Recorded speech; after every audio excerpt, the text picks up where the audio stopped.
Hello বন্ধুরা, নমস্কার। আজকে আবার একটা দারুণ স্বাদের রেসিপি নিয়ে চলে এসেছি। আশা করছি আজকের রেসিপিটা তোমাদের খুবই ভালো লাগবে।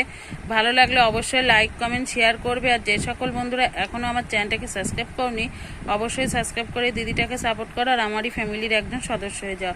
তাহলে চলো আজকে দারুণ স্বাদের রেসিপিটা শুরু করা যাক। দেখো, এখানে দেখেই হয়তো বুঝতে পারছো। দেখো, আজকে কিন্তু করব পাকা আমের পোয়া পিঠে। তার জন্য কি কি লাগবে সেটা তোমাদের বলে দিচ্ছি। দেখো, এখানে কিন্তু আমি নারকেল কুড়িয়ে নিয়েছি ময়দা, চিনি, আর নিয়েছি আমের দেখো পাল্প। আমটা কিন্তু আমি কেটে ছোট ছোট টুকরো করে কেটে কিন্তু আমি মিক্সিতে পেস্ট করে নিয়েছি। লাগবে চালের গুঁড়ো। তাহলে চলো দেরি না করে রেসিপিটা একটা সাইডে সরিয়ে রাখবো। এখানে একটা বড় জায়গা নিয়ে নিয়েছি, জায়গার মধ্যে কিন্তু সব রকম উপকরণগুলো নিয়ে নেব। দেখো, সবার প্রথমে কিন্তু আমি এখানে এক বাটির একটু কম কিন্তু ময়দা নিয়েছি, ময়দাটা দিয়ে দেব। আর ময়দাটা কিন্তু আমি আগে থেকেই চেলে নিয়েছিলাম। ময়দা যতটা নিয়েছি তার চেয়ে একটু কম কিন্তু চালের গুঁড়ো নিয়েছি, সেটাও কিন্তু দিয়ে দিচ্ছি।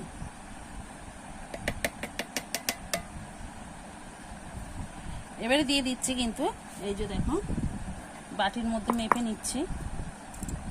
দেখো, হাফ বাটি কিন্তু নারকেল কোড়া দিয়ে দিচ্ছি।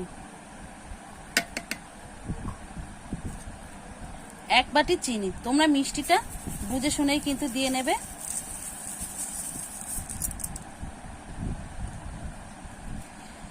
এবারে দিয়ে দিচ্ছি কিন্তু মানে আমের যেহেতু পোয়া পিঠে করব তার জন্য কিন্তু আমের পেস্টটা দিয়ে দিচ্ছি।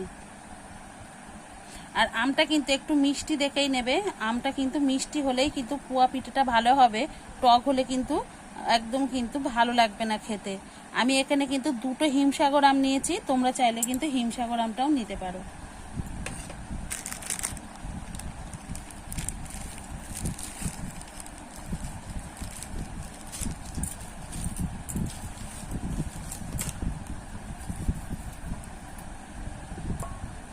স্বাদ মতো লবণ।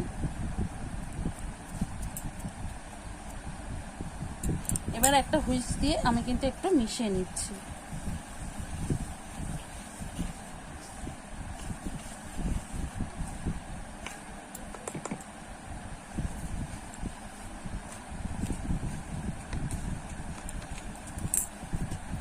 এবার বাটিতে আমি এক বাটি কিন্তু জল দিয়ে দেবো।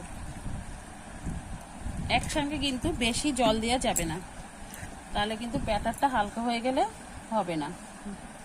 এবার ভালো করে কিন্তু আমি মিশিয়ে নেব।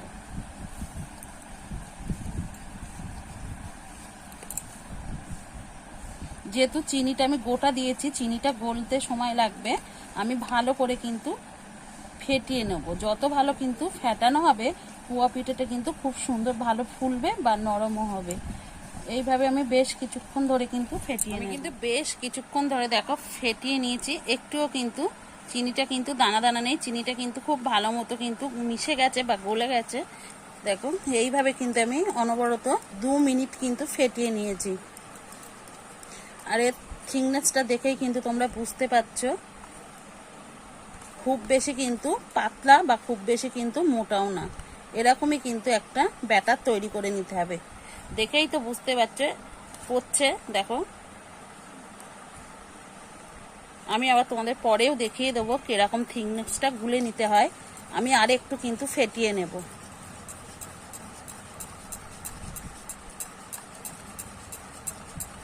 এখানে দেখো আমি 1 মিনিট আরও কিন্তু মোট 3 মিনিট ধরে কিন্তু আমি ভালো করে ফেটিয়ে নিয়েছি।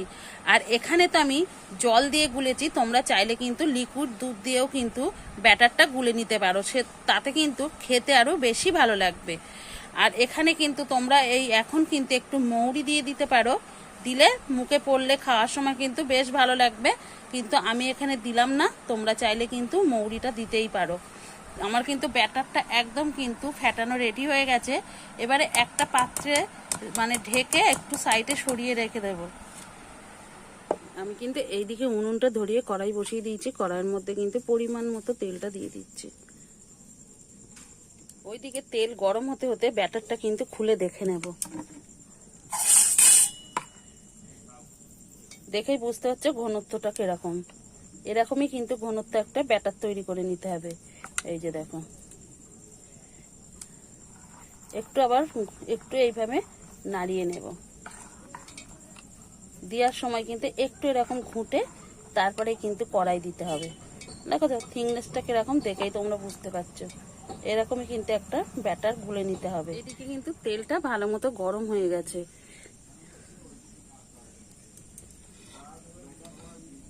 ব্যাটার নিয়ে আমি কিন্তু কড়াইতে দিয়ে দিচ্ছি। দেখো কিরকম ফুলে উঠেছে। ওপর দিয়ে একটু আমি এইভাবে তেল দিয়ে দিচ্ছি, তলা থেকেও কিন্তু ছেড়ে গেছে। এবারে উল্টে দেব। দেখো আমি উল্টে পাল্টে কিন্তু পোয়া পিঠেটা ভালো মতো করে লাল লাল করে ভেজে নিয়েছি। দেখুন, আর একদম কিন্তু ফুলে উঠেছে ফুটবলের মতো। এবারে তুলে নেব। এইভাবে একইভাবে কিন্তু আমি সবকটা পোয়া পিঠে ভেজে নেব। দেখো কত সুন্দর হয়েছে। এবারে একটা পাত্রে নামিয়ে নেব। আবারও কিন্তু দিয়ে দেব। এইভাবে কিন্তু আমি একইভাবে সবকটা পোয়া পিঠেগুলো কিন্তু একদম রেডি হয়ে গেছে আমার। এটা হলেই কিন্তু কমপ্লিট। দেখো এবারে তুলে নেব।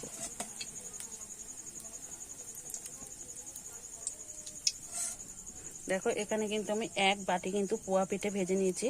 আমি একটা পাত্রে তুলে তোমাদের দেখাচ্ছি কেমন হয়েছে। বন্ধুরা, পাকা আমের পোয়া পিঠেটা আমি কিন্তু একটা পাত্রে নিয়ে নিয়েছি আর পরিবেশন করার জন্য একদম রেডি। দেখতে কতটা লোভনীয় লাগছে সেটা কিন্তু তোমরা দেখেই বুঝতে পারছো। একবার হলেও এইভাবে বাড়িতে পাকা আম দিয়ে পোয়া পিঠেটা বানিয়ে খেয়ে দেখো, খেতে কিন্তু খুবই অসাধারণ লাগে। আর এখন তো প্রচুর পরিমাণে পাকা আম পাওয়া যাচ্ছে। আমাদের প্রত্যেকের ঘরেই কিন্তু এখন আম আছে কম বেশি। একবার হলেও বেশি পেকে যাওয়া আম দিয়ে এইভাবে পোয়া পিঠে বানিয়ে খেয়ে দেখো, খেতে কিন্তু বন্ধুরা খুবই অসাধারণ লাগে। আর আজকের রেসিপিটা তোমাদের কেমন লেগেছে অবশ্যই কিন্তু কমেন্ট করে জানাতে ভুলবে না।